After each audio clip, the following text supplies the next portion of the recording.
Okay, a warning that some viewers might find the video in this next story disturbing. Toronto police are facing questions after a video circulating online shows a police cruiser rolling into a suspect and officer. So the incident took place in a parking lot near James Street, south of Eglinton Avenue, Saturday. Police say that officers were dispatched following reports of a person armed with knives who was damaging cars. The video shows an officer exiting the driver's seat of a cruiser. The vehicle then rolls forward into the suspect and then one of the arresting officers. Both were assessed by paramedics. No serious injuries were reported. Toronto police are reviewing the circumstances of the incident. Well, 2 Toronto residents face murder and arson charges in the September deaths of 2 people in Richmond Hill that left 2 people dead, including an 11-year-old girl. The fire happened at a home on Skywood Drive in Richmond Hill just before 3 a.m. on September 1st. At the time of the fire, a red gas canister was seen underneath the tree near the home. York police updated their investigation this afternoon. The victims were identified as 11-year-old Rosa and her aunt, 24-year-old Halia Bahari Kashani. The police are treating their deaths as homicides. 3 other members of the family were critically injured in the fire, have since been released from hospital. Police say their investigation is far from over, but there is no known relationship between the accused and the victims. Yesterday, in the early morning hours, York Regional Police arrested 2 individuals connected to this murder. 42-year-old Camille Hall, C-A-M-I-L-L-E Hall, and a 30-year-old male, Smart Obanor, O-B-A-N-O-R. They are both of Toronto and have been charged with a number of offences. These offences include murder, each of them 2 counts of murder, attempted murder, each of them 3 counts of attempted murder, 1 count each of arson, disregard human life, and arson causing damage to property. At this point, there's no information to suggest that there is a relationship between the 2 people that you see charged and the victims.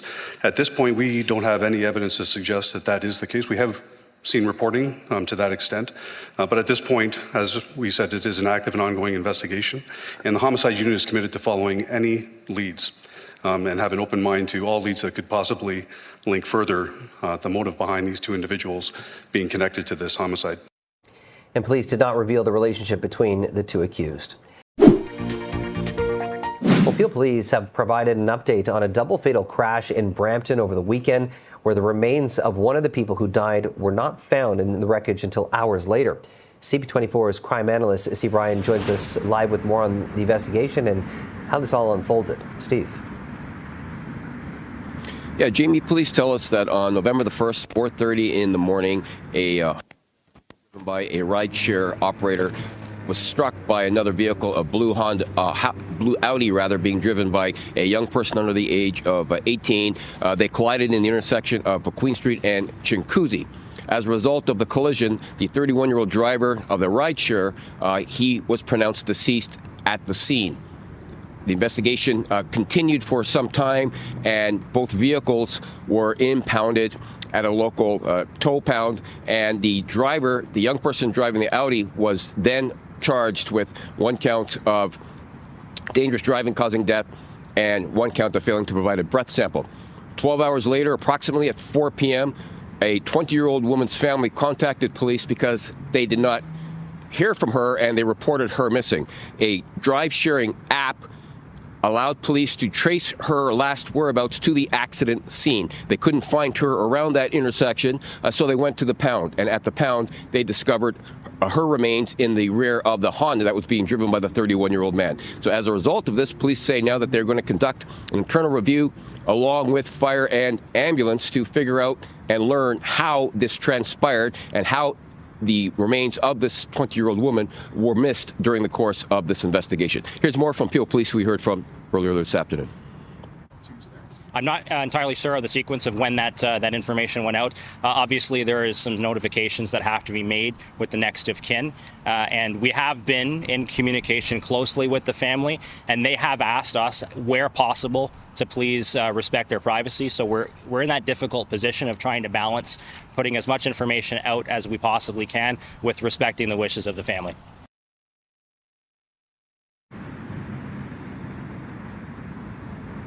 The driver of the Audi, that young person under the age of 18 years old, is now facing 2 counts of dangerous driving causing death and 1 count of failing to provide a breath sample. I'll send it back to you. Thanks for that update, Steve.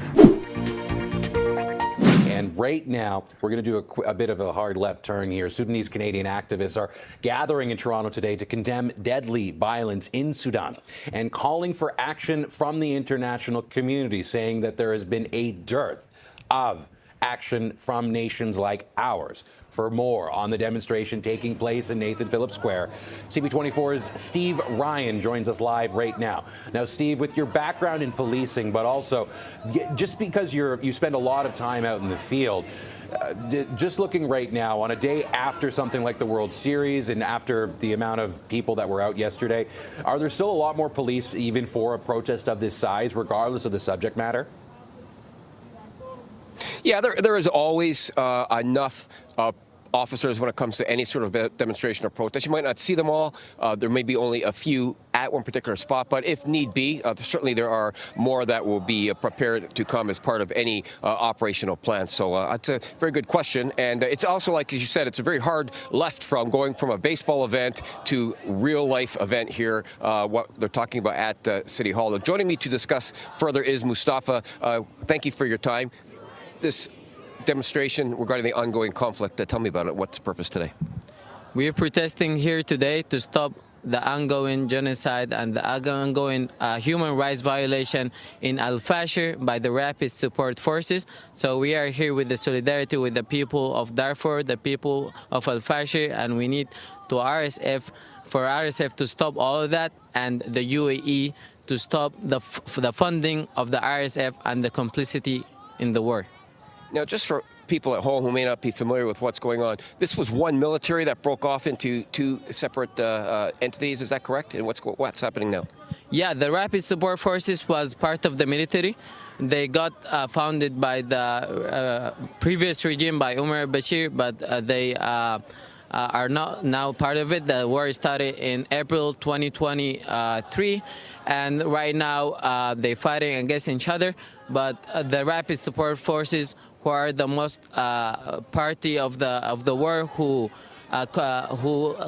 like accumulate people, like do like human rights violation, kill the people, innocent people, children, women, rape women, without any reason, and like we just concerned in the diaspora here.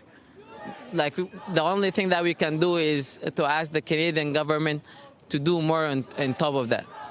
Now, with regards to the Canadian government, are they providing weapons to anybody over in that part of the world? Yeah, the Canadian government, they sell weapons everywhere in the world. And one of the countries that they sell the weapons to is the United Arab Emirates, which is Dubai for people know Dubai and like to go to Dubai. So we ask you, this country, they support the genocidal militia, which is the RSF, and the Canadian government send them, sell them weapons, right? So we ask the Canadian government to stop sending weapons to the United Arab Emirates and pursue the diplomatic pressure regarding to that area. Like the Canada is a leader in human rights. They're seeking a seat in the Human Rights Council, and we ask Canada to stop sending weapons and arm embargo for the United Arab Emirates so we can stop the funding of this genocide happening. Just for clarity, you're saying sending weapons, they're selling weapons. Is that correct? Yeah. The Canadian government are selling weapons over there? Yeah, they don't send weapons eventually for the RSF, but they sell weapons like any other places in the world. They sell it to Saudi Arabia, they sell it to Qatar, and they sell it also to the United Arab Emirates. So we ask them to stop sending it, or not sending it, to stop sell it to the United Arab Emirates, because they supporting the Rapid Support Forces, and everyone know what's going on there. The UN report tell us that the United Arab Emirates are sending the weapons over there, and they say also that the RSF committing genocide before in Al Jenaina and now in Al Fashir. And what's happening today? Starting here at the City Hall, and where's this demonstration going? It's going to Dundas West. We're going to Dundas West. We want the Canadian civilians to see what's going on over here. And we're coming back here to Dundas West. We're expecting this protest to be like around 5 hours. We're expecting more people to come and show up and support. We need people to support us, the civil society, the Canadian civil society, the member of parliament, and even the prime minister, at least, like to show us the support that there is a Canadian Sudanese community here. They have their families back home, and they're really concerned. You open your phone every day and you see massive killing, massive shooting, and your people just, die every day, your cousin, your friend. So we need people, to care and be more empathetic in terms of Sudan. I appreciate your time, Mustafa. Thank you. You're welcome. Andrew, I'll send it directly back to you. For Steve Ryan joining us along with Mustafa, we thank him for his time. We'll check in with you later, Steve. Thank you. Prince Harry is set to begin a 2-day visit to Toronto to start going to events supporting veterans and the military, of course, ahead of Remembrance Day next week. The Office of the Duke of Sussex says he's making the trip at the invitation of the True Patriot Love Foundation, which supports Canadian military members, veterans, and their families. Harry has several engagements today, including a private lunch followed by an evening fundraiser for the Halo Trust. That is a UK-based charity that helps clear explosives around the world.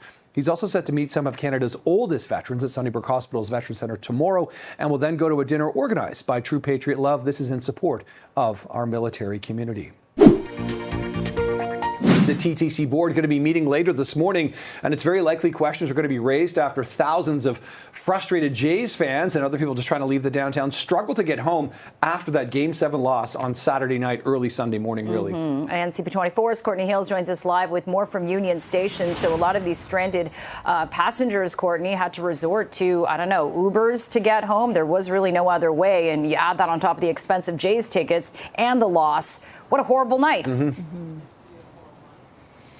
Yeah, pretty disappointing for a lot of people. And we do know the TTC is saying that they continued their service until about 2 o'clock in the morning. But many people have a lot of concerns, and they're sharing their criticisms over this post on social media that went out while the game was being played. This was during extra innings. We know the game was already going quite late on Saturday, Game 7. So all eyes were on the field, of course, if you're inside Rogers Centre enjoying the game, on TVs, at bars, restaurants, at Nathan Phillips Square, really anywhere. It was so busy downtown. And again, during those extra innings, while the game was still being played, this social media post went out. It basically said, we acknowledge that the game is still on, but transit won't wait. It went on to say that the GO trains would be leaving Union Station soon. The last TTC train was around 1:30 in the morning. So a lot of questions surrounding, well, if that game had gone into extra innings even later, say like 2 or 3 in the morning, as we saw happen during that series when one game went to as long as 18 innings, what would have happened? Would the transit have shut down? Would they have made other plans? A lot of people raising questions about that post and what the plan was. That includes city councillors, Councillor Pasternak sharing his concerns over all of this, Councillor Brad Bradford saying the decision is dumb. And we also spoke to Councillor Josh Matlow over the weekend. He said this is an issue he's going to be raising at the TTC board meeting. Here's more. I want to understand, why was that decision made? The TTC says that between their transit control and the city's emergency management, they made decisions, but the standard shouldn't be an emergency. I mean, the reality is we had thousands of people out there, and we also should be focusing on their quality of life, their convenience, their ability to get home at least in a reasonable way, at a reasonable time after a really tough night for all of us. And I just don't accept the excuse that we couldn't have looked ahead, realized that these games sometimes end at 9, but sometimes they go to 18 innings. We should have been prepared.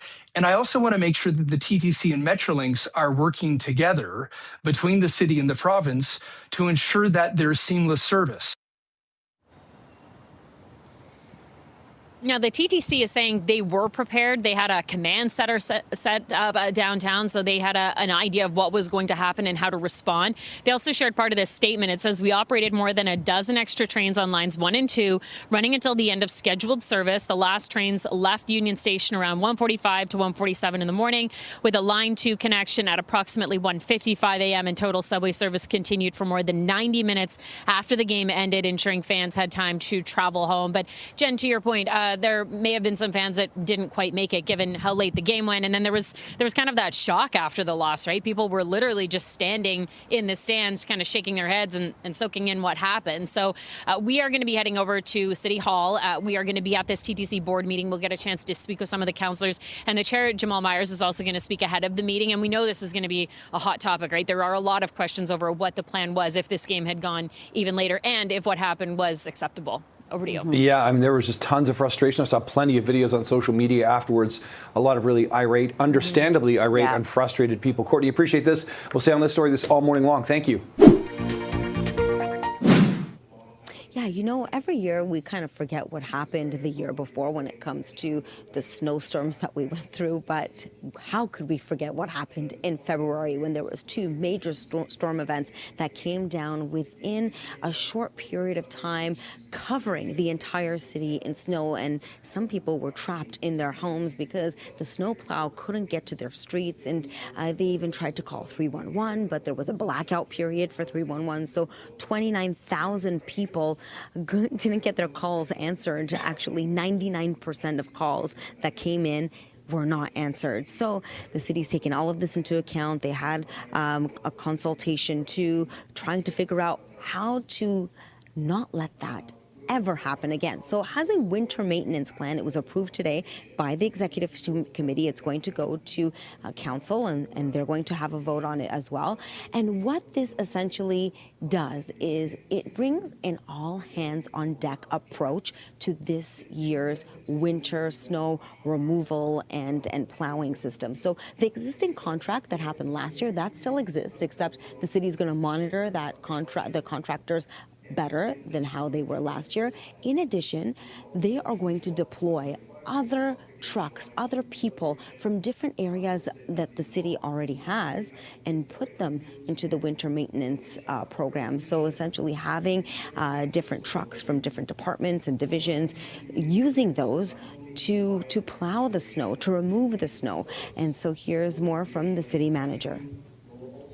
The one big piece that we need to think about more significantly and do improvements over time is around a large-scale removal contract, which would be on par with cities like Montreal. That's not something we, A, could execute right now, or B, afford right now. But we are doing snow removal differently. We're going to start snow removal at 8 centimeters. We're going to do things in a number of ways that people will see change. So there was one element of the report that obviously we're going to need a little more time to implement, but there are so many other things today that we presented to the executive committee that will make this winter's situation significantly different.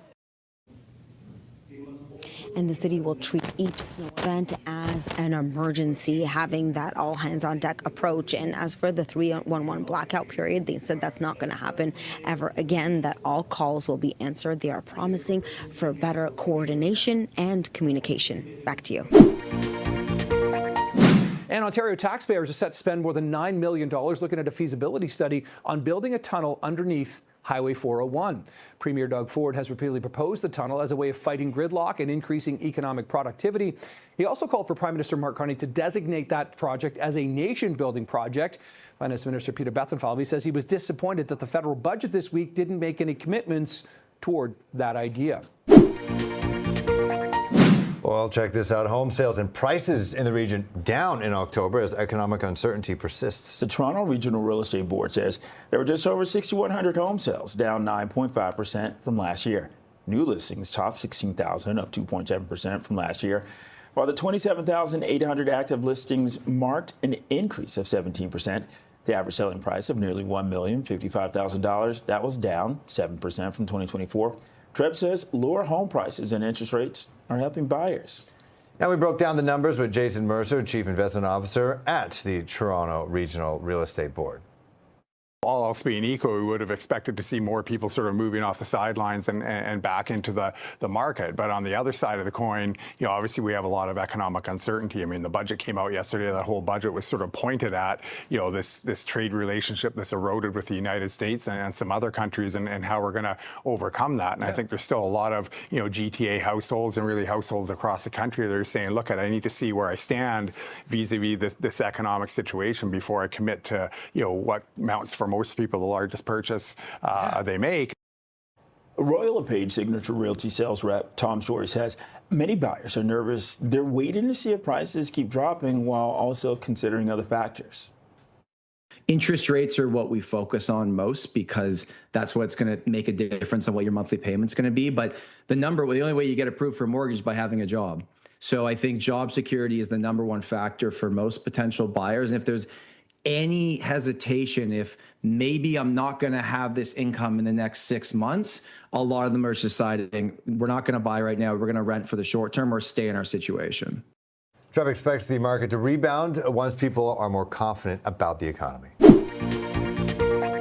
Toronto police say they've made 5 arrests after a group of demonstrators reportedly forced their way into a downtown building yesterday. Now, at the time of the incident near Elmond Bay yesterday afternoon, police did post on social media that one person had been injured. A Toronto Metropolitan University student group called Students Supporting Israel said in social media posts that an off-campus event it organized was targeted. Now, the university said it was deeply concerned about the incident, and a statement from TMU reads in part, TMU condemns acts of aggression, intimidation, or violence. The actions that took place on Wednesday are unacceptable and do not reflect the values of our community. Our thoughts are with any students who may have been injured during the incident. The university will apply our policies as appropriate to respond. A new report from StatsCan finds new condo prices in Toronto. They're dropping faster than the national average. For a closer look at the numbers, let's go live to CP24's Andrew Brennan. Andrew. Yeah, Bakari, we've already known from different metrics and at different times over the last year just how challenging, if not almost impossible for some, depending on what they bought, it is to sell a condo. New condos are also not going for the pretty penny they used to. It seems with the many of the investor class being moved, that there is, or removed from the market in this case, there are well, just let's call them growing pains right now, to the point where we're actually seeing sometimes less than 30. I think 30 condos sold, new condos sold in September was a mark we got last week. But with these new numbers from StatsCan, it also seems like Toronto's new condo sales are weighing down the entire country. To help us cut through the noise when it comes to real estate and also try to figure out where things are going, let's bring in Ron Butler. We always appreciate having Ron Butler on the show, of course, from Butler Mortgages and, you know, those very fiery TikTok videos as well, Ron. So thinking here, we have a 3.2% quarterly drop in the price of a new condo in Toronto. And when we were looking at every other city in the country, there's no other city that had a quarterly drop of more than 1%. So the whole average is being dragged down by Toronto. Is there something particularly problematic here because we're not seeing it in Vancouver? Or what are you thinking about that? And also looking year over year, it's about 3.5% of a drop. Yeah, there's all kinds of things going wrong here in Toronto to do with condos. We've had a sort of a disastrous pricing mistake occurred about 5 years ago, 2021, where it was the very height of the real estate boom. Unfortunately, with a condo, when you put a deposit down on a new build, put a 20% deposit down, it's going to be 5 or 6 years before it's finished. So a lot of wrong things can happen. But the wrongest thing that happened is the prices were so high on these condominiums in 2021, latter stages 2022, that they were never going to be, you could never make rent work. It was always too expensive. It was like $1,200, $1,400, $1,700 a square foot. And if you just stopped it, took out a pencil, you'd realize that, hey, no one's going to pay that rent. Like, no one is. Like, people aren't going to get increased wages fast enough to ever afford it. So that was the central disaster. A belief that you would be able to flip the condo, because you might have done it before that way, and you would never have to take ownership of it. So that was just a disastrous environment. And hey, we've had a whole bunch of them come on stream with, you know, real bad results. And we've got another 26,000 coming in the next 18 months in the GTA. So yeah, it's going to continue to get worse. So what's it going to be like then for, well, to be entirely honest, full disclosure, people like me? I'm trying to figure out what my next move is. I know there's other people in this newsroom. I honestly do not know right now because of the amount of people telling different information using the exact same facts and extrapolating them different ways, where to go. There are people that are holding on to their money right now. They're holding on to their apartments. They're holding on to their condos, even as they're having monthly losses on rent income of like over $1,000. So what do you think is going to give right here? And do you think that the people on the sidelines should be looking to buy right now while the inventory is potentially, we're going to have a lack thereof of units to meet demand in 5-10 years. But does that mean that right now is a good time with the insanity that we're dealing with around the world? Well, I'll answer the second question first. It's definitely not the right time to buy anything. The prices will be lower next year. So, there's just, unless you really, really need to move and need to buy, it's not realistic to do so in the GTA right now. The condo prices will be lower next year. It's just that simple. The answer to the first question is, for people who feel sort of stuck, you're losing money on a monthly basis, let's say. Now, the big question is, do I keep losing money on a monthly basis, or do I take the plunge, try to sell it, and get out from under? Well, that's just a function of, what your mortgage, how big your mortgage is. If you are going to have to sell for a number that's less than your mortgage amount, maybe you better sit for a while and see what happens. But if you could sell today a rental condo and get out with much less profit than you expected, but pay off your mortgage and get out from under losing $1,000 a month, that's not a bad idea. Trouble is, you don't know how low you've got to go because the prices just keep drifting downwards.